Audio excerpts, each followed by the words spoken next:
The Grand Colosseum of Prime was filled with over 100,000 beings from across the galaxy. They had come to watch the most powerful woman in existence celebrate another year of conquest. Empress Vila sat on her throne high above the arena floor, her silver eyes scanning the crowds below. She had ruled the empire for over 200 years, and in that time, she had conquered more than 3,000 star systems. Kings and queens knelt before her. Entire civilizations had fallen at her command. She was not just powerful, she was power itself. Today was the triumph ceremony, a tradition she had created long ago. The finest prisoners from conquered worlds would be paraded before her, and she would give them as gifts to her loyal generals and governors. It was a reminder to everyone that all things in the galaxy belonged to her. In the holding cells beneath the arena, Park sat against a cold metal wall. He was 28 years old with short black hair and tired eyes. 3 weeks ago, he had been a salvager, searching through old spacecraft for valuable parts. His ship had entered contested space, and within hours, warships had captured him and his crew. His best friend Minyu had been shot during the capture. Did not know if he was alive or dead. Around him, other prisoners waited in silence. Most were humans like him, but there were also beings from other conquered species. Some cried quietly. Others stared at nothing, their spirits already broken. They all knew what was coming. They would be sold like animals to whoever the Empress chose. Heard a small sound nearby. He turned and saw a child sitting alone in the corner of the cell. She was not human. Her skin was pale blue and she had 4 small arms. One of those arms was bent at a wrong angle, clearly broken. Tears ran down her face, but she did not make a sound. She had learned, like all prisoners learned, that crying only brought punishment. Moved slowly toward her. The guards outside did not care what happened inside the cells, as long as no one tried to escape. He knelt beside the child and examined her arm carefully. He had been a combat medic before becoming a salvager. He knew injuries. "This will hurt for a moment," he said softly, "but then it will feel better. Can you be brave for me?" The child looked at him with large golden eyes. She did not understand his language, but she understood his gentle tone. She nodded. Tore a long strip of fabric from his own shirt. With careful hands, he set the broken bone back into place. The child gasped but did not scream. Wrapped the arm tightly, creating a simple splint. It was not perfect, but it would help. "There," he said, "you did well, very brave." The child leaned against him, exhausted, put his arm around her and let her rest.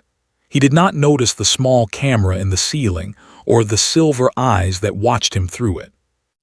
Hours later, the prisoners were brought into the arena. The crowd roared with excitement as each group was presented. Walked with the other humans, his head held straight. He would not give them the satisfaction of seeing him afraid. Behind him, he saw the blue-skinned child being led away with her own people. She looked back at him once and he nodded to her. "Be brave." General stood at the center of the arena. He was tall and broad, with dark red skin and eyes like black stones. He was the Empress's greatest military commander, and he hated humans more than any other species. To him, they were weak, primitive, and worthless.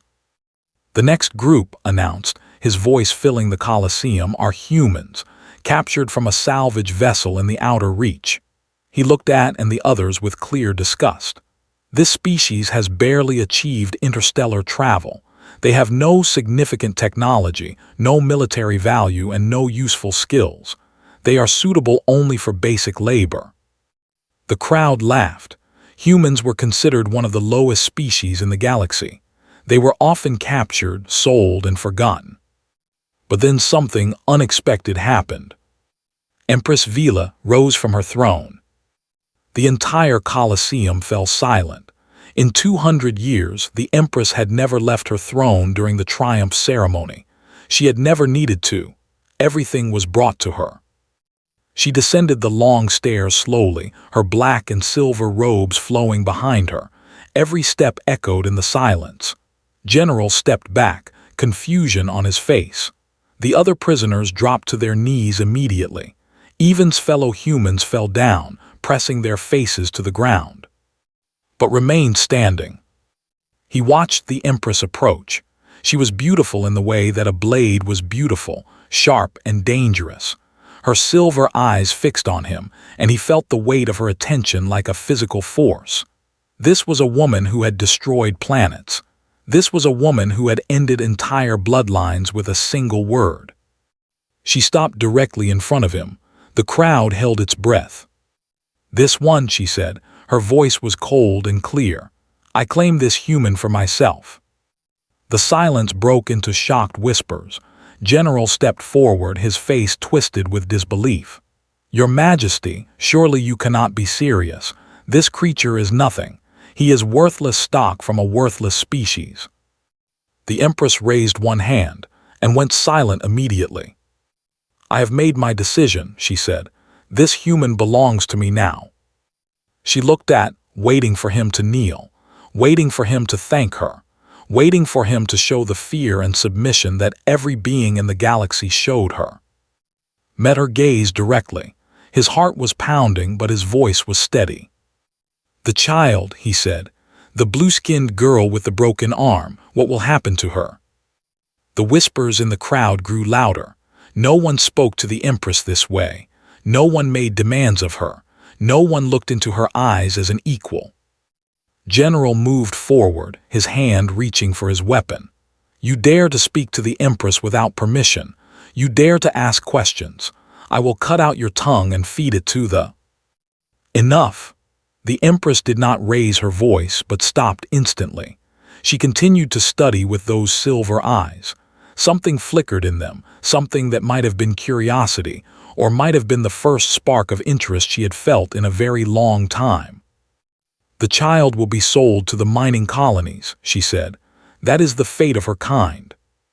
Did not look away. "She is injured. She will not survive the mines." "And why should I care?" "You should not," replied, "but I do." The Empress stared at him for a long moment. The entire Colosseum watched, waiting to see if she would kill him where he stood. Then slowly she smiled. It was not a warm smile. It was the smile of someone who had found a new and interesting puzzle. "The child will be given medical treatment and placed in a care facility," she said. "You have my word." She turned and walked back toward her throne. "Bring the human to my palace," she commanded. "I wish to see what else he will dare to say." As guards led away, General watched with hatred burning in his eyes. He had seen something dangerous in that moment. He had seen the impossible. He had seen the Empress become interested. And that, he knew, could change everything. The Imperial Palace was the largest structure Park had ever seen. It rose from the center of Prime like a mountain made of black glass and silver metal. Thousands of ships flew around it at all hours, carrying officials, servants, and soldiers. Inside, the hallways stretched for miles, lined with statues of conquered kings and treasures stolen from 1,000 worlds. Guards brought to a small room deep within the palace. It was clean and simple, with a bed, a table, and a window that looked out over the endless city below. It was not a prison cell, but the door locked behind him, and he knew he was not free. For 3 days no one came to see him. Food appeared through a slot in the wall. The window could not be opened. Spent his time looking out at the city and thinking about his sister. She was back on Earth, probably believing he was dead. She was brilliant, an engineer who worked on spacecraft systems. He hoped she was safe. He hoped she was not doing anything foolish to try to find him. On the 4th day, the door opened, and Empress Vila walked in. She wore simple black robes today, without the ceremony and decoration of the triumph. Her silver hair was pulled back from her face, and her eyes studied him like he was a book written in a language she did not quite understand. "You have not tried to escape," she said. It was not a question. Stood up from the bed. "There is nowhere to escape to. We are on your capital planet in the heart of your empire. I would not make it 10 steps. Most prisoners try anyway. Fear makes them stupid." "I am afraid," admitted, "but I try not to let it make my decisions for me." The Empress moved to the window and looked out at her city. I have been watching you since the Colosseum. I watched the recording of you helping that child. I have watched how you behave here, how you treat the servants who bring your food, how you thank them even though they cannot hear you through the wall. She turned to face him. You are strange, human. My name is Park. I did not ask for your name. I know, but if we are going to talk, you should know it. Something flickered in her eyes. Surprise, perhaps, or amusement. Very well, Park, I have a proposition for you. She sat down in the only chair in the room, leaving standing. It was a small demonstration of power, and they both knew it. Your species is weak, she began. Humans have no advanced weapons, no strong military, no valuable technology. For decades, my empire and others have raided your colonies, taken your people as slaves and faced no consequences. Earth itself has avoided invasion only because it is far away and not worth the effort. She paused. But I can change that. Felt his heart beat faster, but he kept his face calm. How? I can grant humanity protection status within the Empire. It would mean that no ship could raid human colonies. No human could be taken as a slave. Your people would be recognized as protected subjects, with rights and legal standing. She leaned forward slightly. Billions of your kind would be saved from the fate you almost suffered. His mind raced. This was beyond anything he had imagined. Protection status was rare. It was given only to species that had proven their value to the Empire through technology, resources, or military alliance. Humans had none of these things. What do you want in return? He asked. 1 year, the Empress said. You will serve as my personal attendant for 1 galactic year. You will be at my side during meetings, meals, and ceremonies. You will do whatever I command. Why me? Why would the most powerful woman in the galaxy want a human servant? The Empress stood up and walked toward him. She stopped close enough that he could see the silver flecks in her eyes, like stars scattered across a dark sky. Because you did not kneel, she said quietly. In 200 years, no one has looked at me the way you did. Everyone fears me. Everyone worships me or hates me or wants something from me. But you looked at me like I was just a person who could make a choice. She tilted her head. I want to understand why. I want to understand what makes you different. Understood now. She was not just powerful, she was lonely. Loneliness was a cage that no amount of power could break. He had seen it before, in commanders and leaders who had everything except someone who would tell them the truth. If I agree, he said slowly, I have one condition. Her eyes narrowed. You are in no position to make conditions. Then refuse, and I will serve you as a slave. You will have my obedience, but nothing else. You will never understand what makes me different because you will have destroyed it. The room was very quiet, could hear his own heartbeat in his ears. What is your condition? The Empress asked finally. I will serve you. I will follow your commands, but I will not worship you. I will not pretend that you are good when you are not. I will not lie to you about what I see or what I think. He took a breath. You want to understand me. Then you must accept that I will be honest with you, even when the truth is uncomfortable. The Empress stared at him for a long time. Then she laughed. It was a cold, sharp sound, but there was something real underneath it. You are either very brave or very foolish, Park. Probably both. She extended her hand. Then we have an agreement. 1 year of honest service for the protection of your entire species. Do we have a deal? Looked at her hand. This woman had conquered worlds. She had ordered the deaths of millions. She was not good, and 1 year of service would not change that. But billions of human lives hung in the balance. His personal feelings did not matter. He shook her hand. We have a deal. The next months were strange and difficult. Attended every council meeting, standing silently behind the Empress's throne. He watched her make decisions that affected trillions of lives. He saw her order invasions, sign death warrants, and crush rebellions without any visible emotion. But he also watched, And he learned. During one strategy meeting, General presented plans for an invasion of a small system near the galactic rim. Listened carefully as the general described troop movements, supply lines, and expected resistance. The other advisors nodded and agreed, as they always did. When the meeting ended and they were alone, the Empress turned to. "You had an expression during presentation. What were you thinking?" Hesitated. "You told me to be honest." "I did." The supply line he showed passes through the nebula. The radiation there will damage ship systems over time. If the invasion takes longer than expected, your fleet will start losing vessels to equipment failure, not enemy fire. The Empress said nothing. Her face revealed nothing. That night, she quietly ordered a change in the supply routes. 2 weeks later, the invasion succeeded with minimal losses.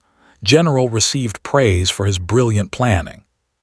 But the Empress knew the truth, and when she looked at that evening, there was something different in her silver eyes, something that might have been respect, or something that might have been the beginning of doubt about everything she had built. General noticed the change too. He saw how the Empress looked at the human. He saw how she listened when spoke. He had served her for over a century, and she had never looked at him that way. In his private quarters that night began making plans. The human was dangerous, not because of strength or weapons, but because of something far worse. He was making the Empress think. And an Empress who thought, who doubted, who questioned her own power, was an Empress who could be replaced. 4 months had passed since Park made his deal with the Empress. In that time, he had learned the rhythms of the imperial palace like a heartbeat. He knew when the servants woke before dawn to prepare the halls. He knew when the guards changed shifts. He knew which advisors were loyal and which ones whispered behind closed doors. Most importantly, he had learned the names of the invisible people. The palace employed thousands of workers who were never seen by anyone important. They cleaned the floors, prepared the food, maintained the countless machines that kept everything running. They were slaves and servants from conquered worlds, and to the elite, they did not exist as people. They were furniture. They were tools. But saw them. He spoke to them when no one else was watching. He learned their names and their stories. There was old Bora, a woman from a desert world who had been captured 40 years ago and now managed the kitchen staff. There was Young, a boy of 16 who polished the floors of the Eastern Wing and dreamed of one day seeing his home planet again. There was a middle-aged man who maintained the air systems and knew every secret passage in the palace. They were suspicious of at first. He was the Empress's personal attendant, which meant he was dangerous. But slowly, they began to trust him. He remembered the small things. He asked about Bora's arthritis and brought her medicine from the medical wing. He helped with his reading, teaching him human letters because the boy was curious. He thanked every time the air felt fresh and clean. These were small kindnesses, but in a place where kindness did not exist, they meant everything. The Empress noticed. She noticed everything. "You spend your free hours with the servants," she said one evening. They were in her private study where she reviewed reports from across the empire. Why? Looked up from the book he was reading. Because they are interesting. They are slaves. They have nothing to offer you. They have stories. They have families. They have hopes and fears and dreams. He closed the book. One of the kitchen workers, Bora, she was a teacher before she was captured. She taught children about the stars. Now she cooks meals that she will never taste for people who do not know her name. The Empress set down her report. "What is your point?" "My point is that your empire is built on the backs of millions of Boras. People who had lives and futures before you took them. People who still have souls, even if you have taken everything else." The room grew cold. The Empress's eyes hardened. "Be careful, human. Our agreement allows you to be honest, not to lecture me about morality. You asked me why I spend time with the servants. I answered honestly." Met her gaze without flinching. "If you did not want the truth, you should not have asked." For a long moment, neither of them spoke. Then the Empress returned to her reports and returned to his book, but something had shifted in the air between them. 3 nights later, was woken by a soft knock on his door.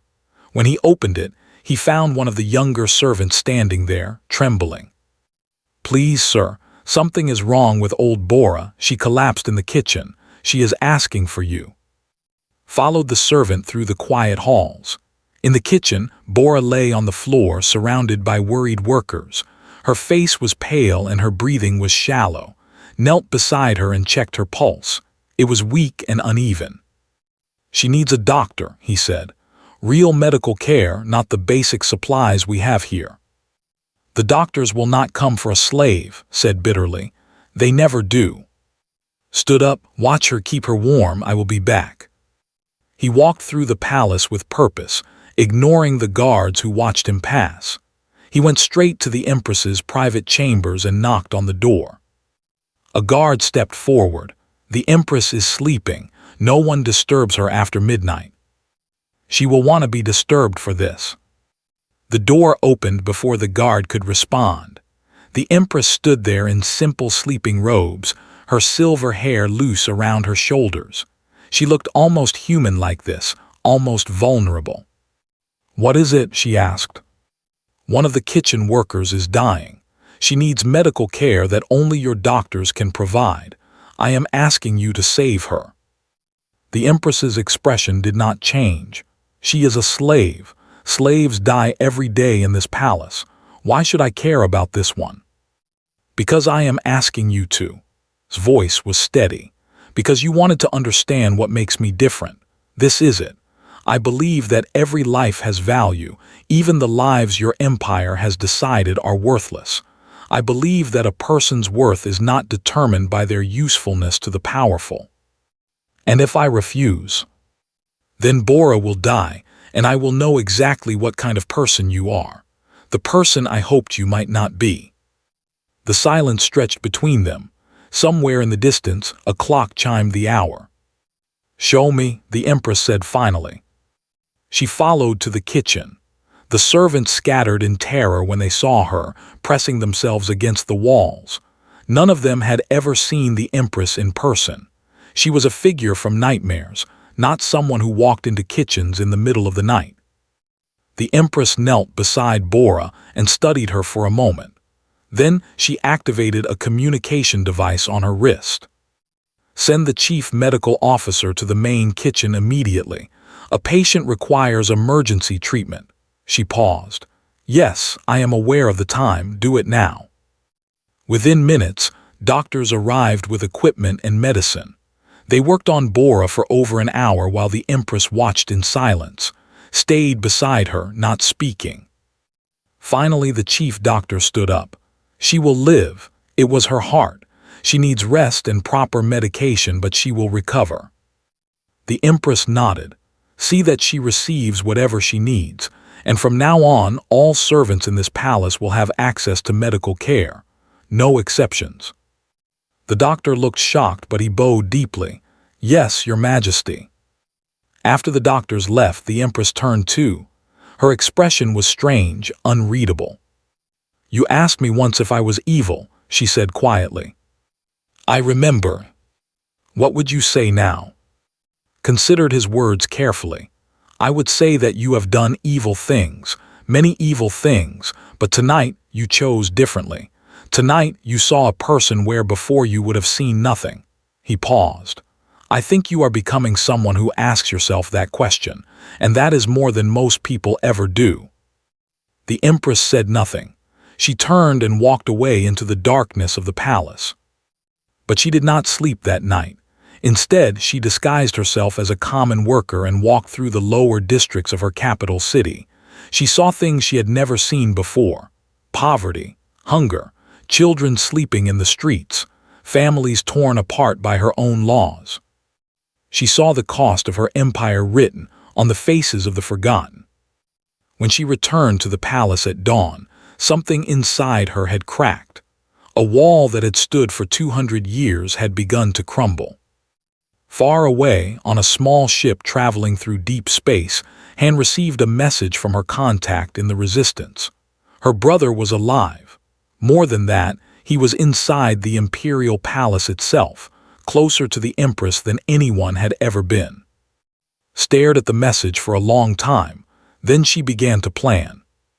If was at the heart of the Empire, then so was an opportunity to change everything. Or to destroy it. General stood in his private war room, surrounded by holographic maps of the galaxy. He had served the Empress for 120 years. He had led her armies to victory in countless battles. He had crushed rebellions, burned cities, and broken the spirits of entire civilizations. He was the sword of the Empire, and he had always been proud of that role. But now everything was changing. He watched a recording from earlier that day. The Empress was meeting with governors from the outer territories, discussing new policies for the treatment of conquered populations, reduced work hours for slaves, better food rations, access to medical care. These were small changes, but they were changes that would never have happened 6 months ago. And always standing behind her throne was the human, Park, quiet, watchful, and more dangerous than any weapon had ever faced. She listens to him, said to the figure standing in the shadows of his war room. She values his opinion over advisors who have served her for centuries. A primitive creature from a worthless planet is reshaping the foundations of our empire. "What do you propose?" asked Admiral, a veteran of the border wars. The human must be eliminated, but killing him directly would anger the Empress. She has become attached to him. Hands clenched into fists. We must remove them both. The shadows shifted. 5 of the most powerful military leaders in the Empire stood before. Each of them had their own reasons for wanting change. Some feared losing their power. Others truly believed that the Empress had grown weak. All of them agreed on one thing. The current path led to the destruction of everything they had built. "A coup has not been attempted in 300 years, said Governor Thresh, who controlled the mining colonies. "The last one failed within hours. The Empress killed everyone involved personally." "That Empress was strong," replied. "She was focused. She did not waste her time wandering the lower districts in disguise or changing laws to benefit slaves." He activated a display showing military positions across the capital. "Our Empress has cracks in her armor, cracks created by a human who somehow convinced her that compassion is not weakness." The conspirators studied the plans, had been preparing for months. He had loyal soldiers positioned throughout the palace. He had ships ready to blockade the planet.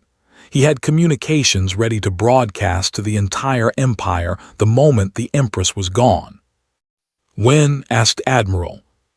7 days, during the Festival of Conquest, when the palace will be filled with civilians and the Empress will be distracted by ceremonies.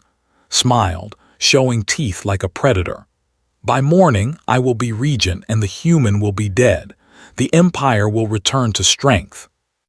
None of them noticed the small maintenance drone hovering near the ceiling.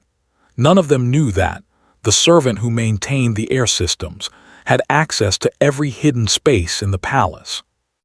And none of them knew that had decided, months ago, that Park was the first person of power who had ever treated him like a human being. That night, found in the garden courtyard, sitting alone under the artificial stars that decorated the palace sky.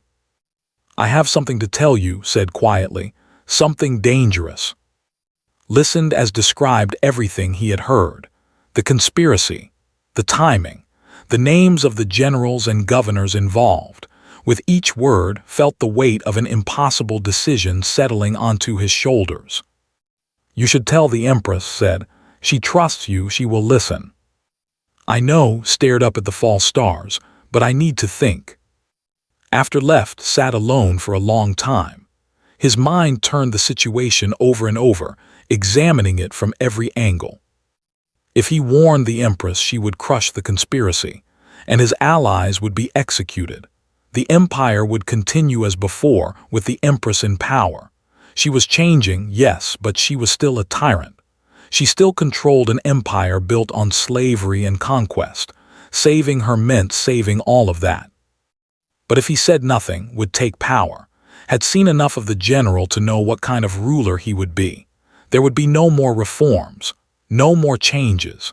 The brief light that had begun to shine in the Empress's heart would be replaced by pure darkness, and humanity's protection status would certainly be revoked. Billions of his people would suffer. There was no good choice. There was only the choice that led to less suffering. Found the Empress in her private study just before dawn. She was reading reports as always, her face illuminated by the soft glow of screens. "You look troubled," she said without looking up, "more troubled than usual." "I have learned something you need to know." He told her everything.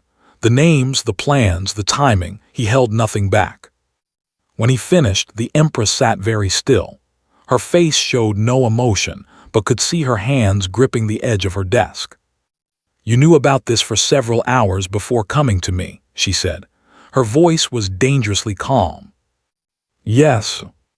You considered not telling me. You considered letting the coup happen." "Yes." She stood up suddenly, her chair falling backward. For a moment thought she might kill him herself. Her eyes burned with cold fury. "You would have let me die. After everything I have done for you, after the protection I granted your species." "I considered it," said steadily. "I considered that the galaxy might be better without you, that the suffering you have caused might justify your death." He paused. "But then I thought about what would come after. Is not interested in mercy. He is not interested in change. He would burn everything you have started to become. So you saved me because I am the lesser evil." "No, I saved you because I believe you can be more than what you were. I saved you because you walked into a kitchen at midnight to help a dying slave. I saved you because you wandered your own city and saw the truth of what your power has cost." Took a step toward her. "I did not save you because you deserve it. I saved you because mercy is not about deserving. It is about choosing to be better, even when the world gives you every reason not to." The Empress stared at him. Her fury slowly faded, replaced by something more complex, something that might have been pain. "You are the strangest creature I have ever encountered," she said quietly. "I know." She turned away from him, looking out the window at her vast city. "The coup is planned for the festival. That gives us 7 days to prepare." "What will you do?" "What I have always done, survive." She glanced back at him. "But this time perhaps I will try to do it differently. Perhaps I will try your way, human, your way of mercy that does not require deserving." Felt something release in his chest. Hope, fragile and uncertain but real. "Then let me help," he said. "I know the palace servants better than anyone. They see everything, they hear everything, and they are loyal to me." The Empress almost smiled. "You have built an intelligence network out of cleaning staff and kitchen workers." "I have built friendships. The intelligence is just a side effect."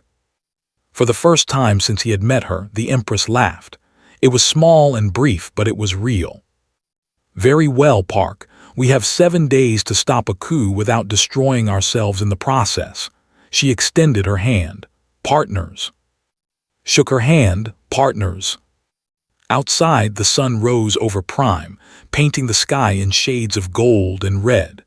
Somewhere in the palace, General was preparing for war, unaware that his plans had already begun to unravel. And far across the galaxy, on a ship racing toward the capital, Han watched the stars streak past her window and whispered a prayer for her brother. She was coming to save him. She just hoped she would not be too late.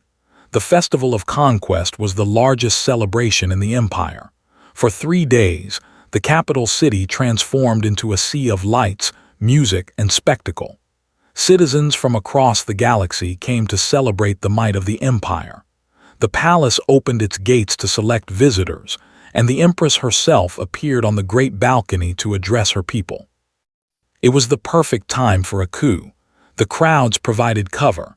The celebrations created chaos, and the Empress would be exposed, visible, vulnerable. General smiled as he watched his soldiers move into position. They wore the uniforms of palace guards, blending in perfectly. By midnight, they would control every entrance and exit. By dawn, he would be regent. But did not know about the maintenance tunnels that ran beneath the palace. He did not know about the servants who had spent the past 7 days quietly sabotaging his communication systems. He did not know that the Empress and her human advisor had been preparing their own plans. The attack began at midnight, exactly as had planned. Explosions rocked the eastern wing of the palace. Soldiers stormed through the gates, overwhelming the regular guards with superior numbers. Screams filled the air as civilians fled in terror. Throughout the palace, loyal officers fell to assassins' blades. In her throne room, the Empress watched the chaos unfold on security screens. Her face was calm, almost serene. "They are coming," said. He stood beside her, unarmed. "Forces have taken the main corridors. Your personal guards are holding, but they will not last long." "Then it is time to leave." The Empress stood up from her throne. "Show me these tunnels of yours." Led her through a hidden door behind the throne, into passages that had not been used in centuries. The tunnels were dark and narrow, built long ago for exactly this purpose, and his network of servants had mapped every inch of them. They moved quickly through the darkness, guided by some memorized route. Behind them, they could hear the distant sounds of battle growing closer. "You have spent months preparing for this," the Empress said as they walked. "You trusted servants and slaves over my own intelligence services. Your intelligence services have been infiltrated by for years. The servants have no power, so no one watches them. That made them perfect. A lesson I will remember." They emerged into a lower section of the palace, near the servant quarters. Here, the fighting had not yet reached, but as they turned a corner, they found something unexpected. A group of wounded palace workers huddled in a storage room. Old Bora was among them, along with Young and several others recognized. They had been caught in the crossfire while trying to evacuate. Bora said weakly, "You are alive, I was worried." Knelt beside her. Her leg was bleeding badly, wrapped in makeshift bandages, had a burn on his arm from an explosion. The others were in similar condition. "We need to keep moving," the Empress said. "Forces are searching the palace. If they find us here, we are all dead." "Then help me move them." The Empress stared at him. "That will slow us down. We might not escape." "I am not leaving them." "This is not strategic. This is emotion clouding your judgment." Stood up and faced her directly. "This is who I am. This is what you wanted to understand. I will not abandon people who need help, even if it costs me everything." He paused. "You can leave if you want. You know the rest of the route, but I am staying." The Empress looked at the wounded servants. These were the invisible people she had never seen before showed them to her. The people whose names she had never known, whose lives had never mattered. Bora looked up at her with tired eyes. There was no fear in them, only a kind of weary acceptance. She expected to be abandoned. She had been abandoned her whole life. The Empress knelt down beside her. "Can you walk if someone supports you?" she asked. Bora blinked in surprise. "I think so, yes." "Good." The Empress helped Bora to her feet, taking the woman's weight against her shoulder. "Take the boy. Everyone else help each other. We move together." They continued through the tunnels, slower now, but together. The Empress carried Bora through passages that no ruler had walked in 300 years. She did not complain. She did not suggest leaving anyone behind again. They were almost to the exit when soldiers found them. A squad of 10 emerged from a side passage, weapons raised. Their leader recognized the Empress immediately. "General offers you a choice, Your Majesty. Surrender and live as a prisoner, or die here in the dark with your pets." The Empress gently lowered Bora to the ground and stepped forward. "I have a counteroffer. Leave now, and I might let you live." The The soldiers laughed. "You are alone, unarmed, and surrounded. Your time is over." Moved before anyone could react.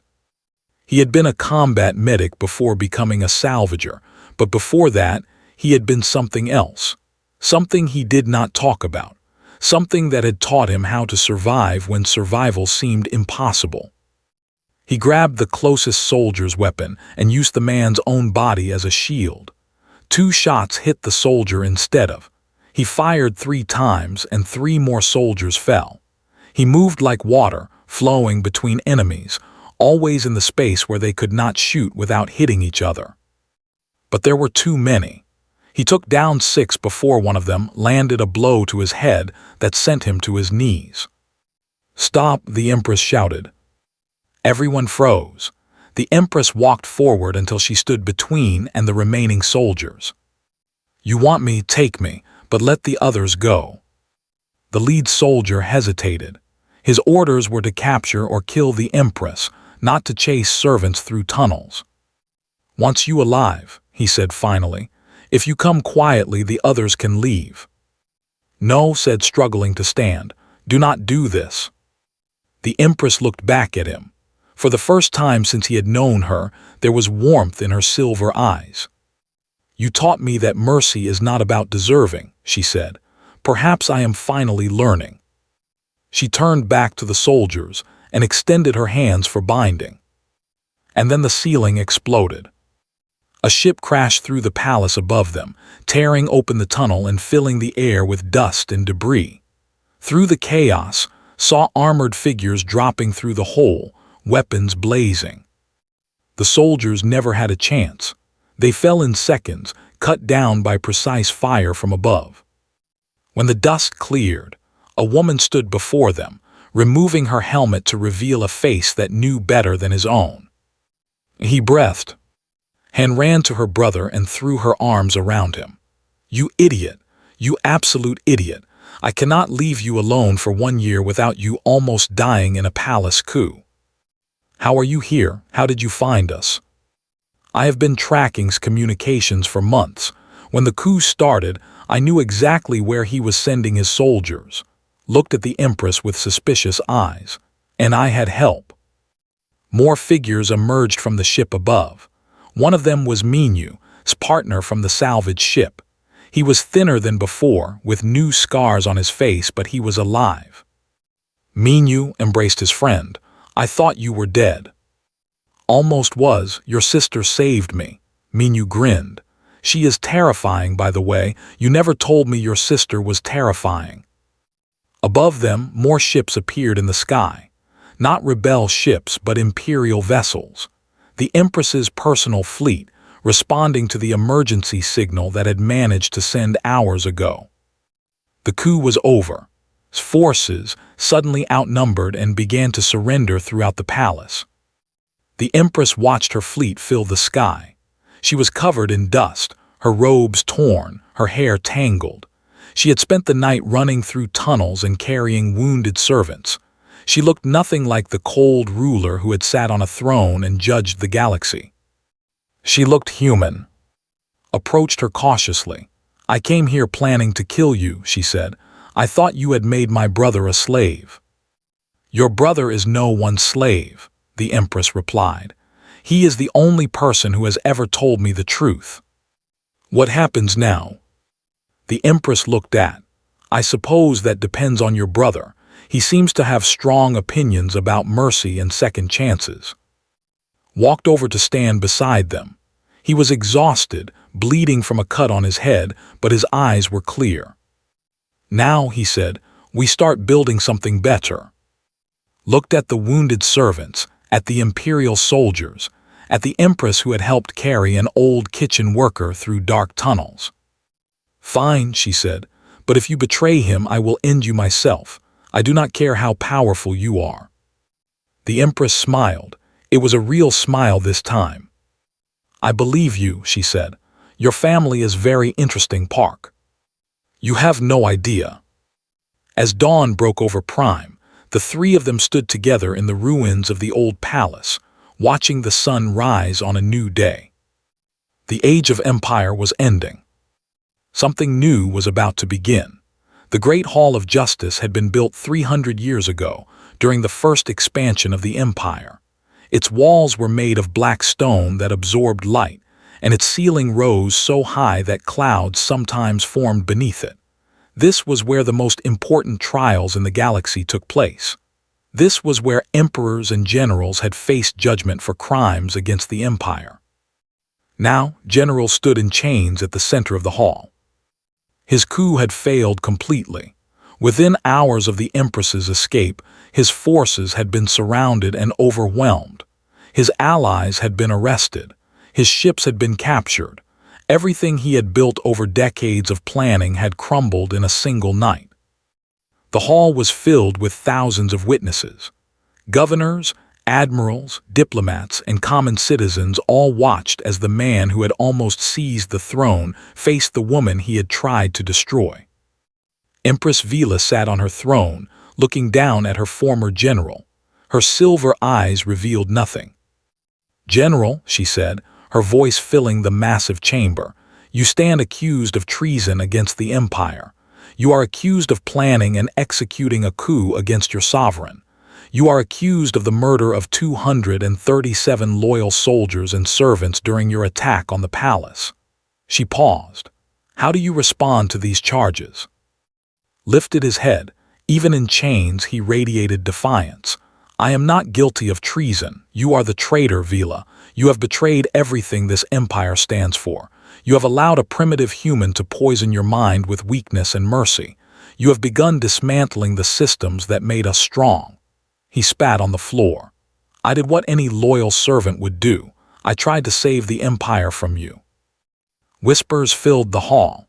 Had just accused the Empress of being the real enemy. It was a bold move, perhaps his only chance to gain support from those who shared his views. The Empress raised her hand, and silence returned. "You believe that strength comes from cruelty," she said. "You believe that an empire built on slavery and fear is the only empire worth having. You have served me for 120 years, and in that time I believed the same things you did." She stood up from her throne. "I was wrong." The whispers returned, louder this time. The Empress admitting she was wrong. This had never happened in living memory. "I have learned," she continued, "that true strength does not come from how many people fear you. It comes from how many people choose to stand beside you when you have nothing to offer them except your own honor." She looked at Park, who stood quietly at the edge of the platform. "A human taught me that. A member of a species I considered worthless taught me what 200 years of power could not." Laughed bitterly. "Listen to yourself. A human. You have fallen so far that you take lessons from slaves and primitives. The empire my fathers built is dying, and you are the one killing it." "Perhaps," the Empress said, "or perhaps I am finally giving it a chance to become something worth building." She descended from her throne and walked across the floor until she stood directly in front of. The guards tensed, ready to protect her, but she waved them away. "The traditional punishment for treason is death," she said. "Slow and public. You would be taken to the execution square and killed over several hours while the entire empire watched. Your family would be executed afterward. Your name would be erased from all records." Met her eyes without flinching. "Then do it. I am not afraid of death." "I know you are not." The Empress turned away from him and addressed the crowd.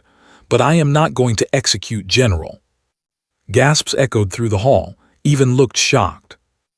"I am sentencing him to exile.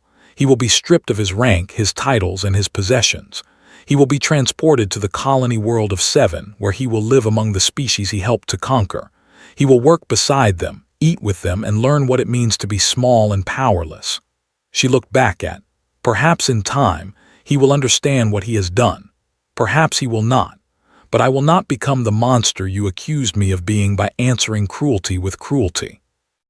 The hall erupted in noise. Some shouted in approval, others screamed in protest. The traditional factions of the empire had never seen anything like this. Mercy from the throne was not just unexpected, it was revolutionary. stared at the Empress with an expression of pure confusion. He had prepared himself for death. He had not prepared himself for this. "You will regret this," he said quietly so only she could hear. "Mercy is weakness, it always has been." "Then I will be weak," the Empress replied, "and I will see what grows from it." Guards led away. The trial was over, but the consequences were just beginning. That evening, the Empress sat alone in her private garden. The artificial stars twinkled above, and the sound of water from a nearby fountain filled the silence. She had not slept in 3 days. Found her there, sitting on a stone bench with her eyes closed. "The advisors are fighting," he said, sitting down beside her. "Half of them think you showed great wisdom. Half of them think you showed dangerous weakness. Let them fight. They will come to their own conclusions." "And what conclusion have you come to?" The Empress opened her eyes and looked at the stars. "I do not know yet. I have spent 200 years being one thing. I cannot become something else overnight." She paused. "But I know that I do not want to be what I was. That is enough for now." Nodded, they sat together in comfortable silence for a while. "The protection order for humanity was signed yesterday," the Empress said eventually. "Your species is officially protected within the Empire. No ship can raid your colonies. No human can be taken as a slave. The agreement is complete." "I know," told me. "Your year of service is nearly over. In 3 days, you will be free to return to your people." She did not look at him. "You will be a hero, the human who saved billions of lives through nothing but words and kindness." "I do not feel like a hero." "Heroes rarely do." Another silence fell between them. Could feel the weight of unspoken words in the air. "I would like you to stay," the Empress said finally. Her voice was quiet, almost uncertain. "Not as a servant, not as an attendant, as an advisor, as someone who will tell me the truth when everyone else tells me only what I want to hear." She finally looked at him. "As a friend, if that is not too strange a word for what we are." Considered her words carefully. 3 days ago, he had been planning his return to Earth. He had imagined seeing his parents again, walking through the streets of his, breathing air that was not recycled through machines. But he had also seen what was possible here. An empire of 1 trillion souls was changing, slowly, painfully, but truly changing. If he left now, would that change continue?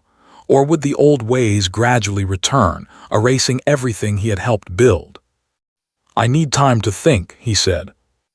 "Of course," the Empress stood up. "Take whatever time you need. The offer will remain open."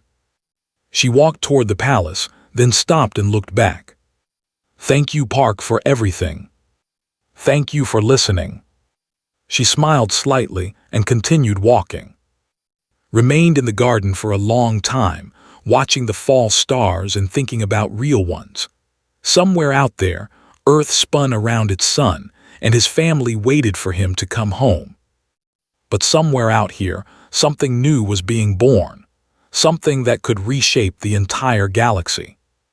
He had a choice to make. And for the first time in his life, both choices led somewhere good. In her chambers, was waiting for him with Minyu. "Well," she asked, "what did she say?"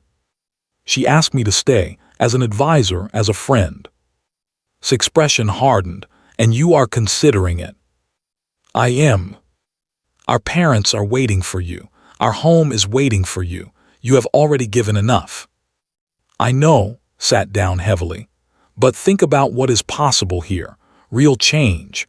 Not just for humanity, but for everyone. An empire that conquers could become an empire that protects. Trillions of lives could be different because of what happens in the next few years." Looked at Minyu, who shrugged. "He has a point. The Empress really is changing. I saw it during the coup.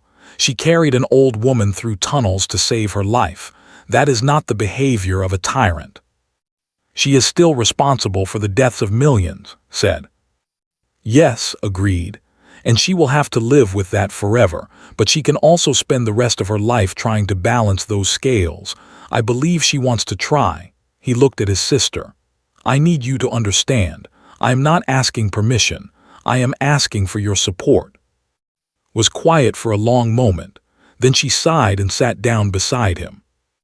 "You always were the stubborn one," she said. "Fine. If you stay, I stay too.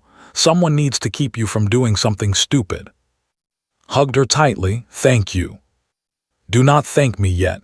I still do not trust her completely." "Good, neither do I, but trust can be built. That is what we are doing here, building trust one day at a time." Outside, the sun was setting over Prime. A new night was beginning, and with it, the promise of a new future. The choice was made. Now the real work could begin. The observation deck sat at the highest point of the Imperial Palace. From here, one could see the entire capital city stretching to the horizon in every direction. But Park was not looking at the city. He was looking at the stars. Somewhere out there, past the swirling nebulae and burning suns, was a small blue planet called Earth. His mother and father lived there in the same small house where he had grown up. They had received word that he was alive, but they had not seen his face in over a year. They were growing older. Time was passing. His sister stood beside him, along with Minyu. They had come to the observation deck to find him, knowing this was where he went when he needed to think. "The ship is ready," said. "We can leave within the hour. The protection status is signed. Your year of service is officially over. There is nothing keeping you here." Did not respond immediately. He continued watching the stars. "Do you remember what Mom used to say?" he asked.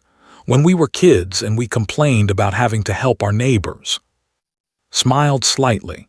She said that we do not help people because they deserve it. We help them because helping is who we are.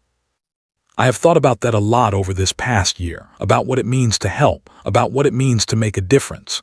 He turned to face his sister. The Empress is changing, really changing. I have seen her question things she never questioned before. I have seen her listen to people she never noticed before. If I leave now, all of that could stop. She would be alone again, surrounded by advisors who tell her only what she wants to hear. "That is not your responsibility," said. "You have already done more than anyone could have asked. You saved our entire species. You can come home now." Can I really go back to my normal life, knowing that I walked away from a chance to change the entire galaxy?" Shook his head. "I do not think I could live with that. I do not think I could look at myself in the mirror." Minyu stepped forward. "What about your parents? They deserve to see their son again." "They do, and I want to see them, but I think they would understand." Took a deep breath. "They raised me to help people. They raised me to do the right thing, even when it was hard. How can I honor that by walking away from the biggest chance to help people I will ever have?" The three of them stood in silence for a while. The artificial night of the observation deck made the stars look close enough to touch. Finally spoke. "You have already made your decision, have you not?" "Yes." "Then why are we having this conversation?" Smiled sadly. "Because I need you to know that it was the hardest decision of my life. I need you to know that I am not choosing the Empress over our family. I am choosing to believe that I can do more good here than I can anywhere else." Looked at him for a long moment, then she hugged him tightly. "You are still an idiot," she said into his shoulder. "But you are my idiot, and I already told you if you stay, I stay too." "You do not have to do that." "Yes, I do. Someone has to watch over you. Besides," she pulled back and smiled, "someone needs to teach these how to build proper spacecraft. Their engineering is embarrassing." Minyu laughed. "I suppose I am staying too then. Cannot let you two have all the adventures without me." Felt something warm spread through his chest. He was not alone. He had his family with him, even here at the center of the galaxy. He found the Empress an hour later, standing on the same balcony where she had once watched millions celebrate her conquests. Now she watched the city in silence, her silver hair catching the starlight. "You have made your choice," she said without turning around. It was not a question. "I have. And walked to stand beside her. "I am staying, but not as an advisor." The Empress finally turned to look at him. Her expression was carefully neutral, but he could see the hope hidden beneath it. "What do you mean?" "Being an advisor means I tell you what to do, and you decide whether to listen. That is not enough. The changes you have started need to become permanent. They need to become part of the empire itself, not just the personal choices of one ruler." "What are you proposing?" Took a deep breath. This was the idea he had been forming for weeks, ever since the coup. It was ambitious. It was probably impossible, but it was also the only way forward he could see. A cultural exchange program. Humans will come to as teachers, healers, builders. They will share what makes us who we are, the things that have nothing to do with technology or military power. In return, we'll go to Earth and other human colonies. They will learn that strength is not the only thing that matters. He paused. It is not about one species serving another. It is about learning from each other, growing together. The Empress was silent for a long moment. Could see her thinking, weighing the possibilities and risks. "The traditional factions will hate this," she said finally. "They will see it as the final destruction of everything the Empire represents." "Probably. It will take years to implement, decades maybe." "Yes. And there is no guarantee it will work. We could try everything and still fail." "True." The Empress looked at him with something like wonder. "You believe it is worth trying anyway?" "I do, because the alternative is going back to what we were, and I do not think either of us wants that anymore." The Empress was quiet again. She turned back to the city, watching the lights flicker in the darkness. "When I was young," she said softly, "before I became Empress, I had a dream. I dreamed of an empire that was loved, not feared. I dreamed of being a ruler that people followed because they wanted to, not because they had to." She laughed quietly. "I forgot that dream a long time ago. Power made me forget. Success made me forget.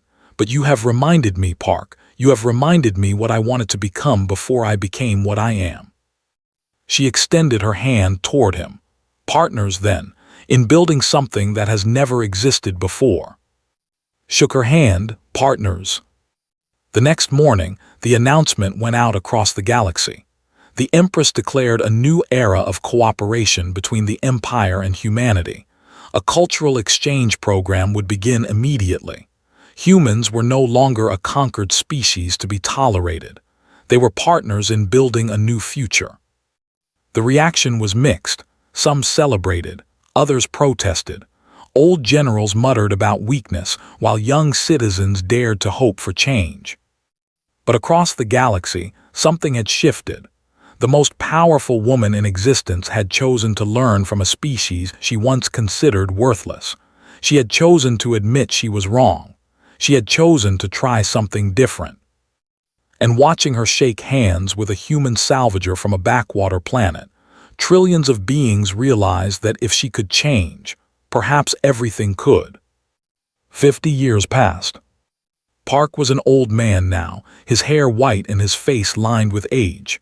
But his eyes were still bright, and his voice was still strong. He stood in the great hall of justice, which had been transformed over the decades. Where once it had been a place of fear and punishment, now it was a place of assembly. Representatives from hundreds of species sat together, debating and deciding the future of what was no longer an empire, but an alliance. Beside him stood Empress Vila. She had not aged as humans did, but she too had changed. The coldness was gone from her eyes. In its place was something warmer, something that had taken decades to grow. She was announcing her retirement. "For 250 years, I have ruled this empire," she said to the assembled representatives. "I have done great things and terrible things. I have made choices that cost millions of lives and choices that saved billions. I do not ask for forgiveness. I only ask that you remember what we have built together in these past 50 years." She gestured to the assembly around her. "This council represents something that did not exist when I took power. It represents the idea that all species have value. That strength is not found in conquest, but in cooperation. That the measure of a civilization is not how many worlds it controls, but how it treats those who have no power. She looked at, I did not learn these things on my own. I learned them from a human who refused to kneel, a human who taught me that mercy is not weakness, that compassion is not foolishness, and that the greatest power of all is the power to change. She turned back to the assembly. My successor will be this council itself. The future of our alliance will be decided not by one ruler but by all of us together. That is my final gift to you. The hall erupted in applause. Representatives who had once been enemies embraced each other. The old order was truly ending. Later, when the ceremony was over and the crowds had gone, and the former empress stood alone on the observation deck, the same deck where had made his choice 50 years ago. You asked me once if I was evil, she said. I remember. What would you say now, after all these years? Took her hand, the way he had taken it thousands of times over the decades. Their friendship had grown deep and true, stronger than any political alliance. I would say that you became someone worth remembering, he said. I would say that the girl who once dreamed of an empire that was loved finally made that dream come true. The former empress smiled. It was the same real smile she had learned to show 50 years ago, when a human servant carried a wounded kitchen worker through dark tunnels. Thank you, Park, for teaching an old tyrant new tricks. Thank you for listening. That was always the hardest part. They stood together as the sun rose over a changed galaxy. Below them, humans and walked side by side through the streets. Children who knew nothing of war played together in parks that had once been military grounds. The age of empire had ended. The age of alliance had begun. And it had all started because the most powerful woman in the galaxy chose a human as a reward, but found something she had never expected. She found a friend who showed her how to be human,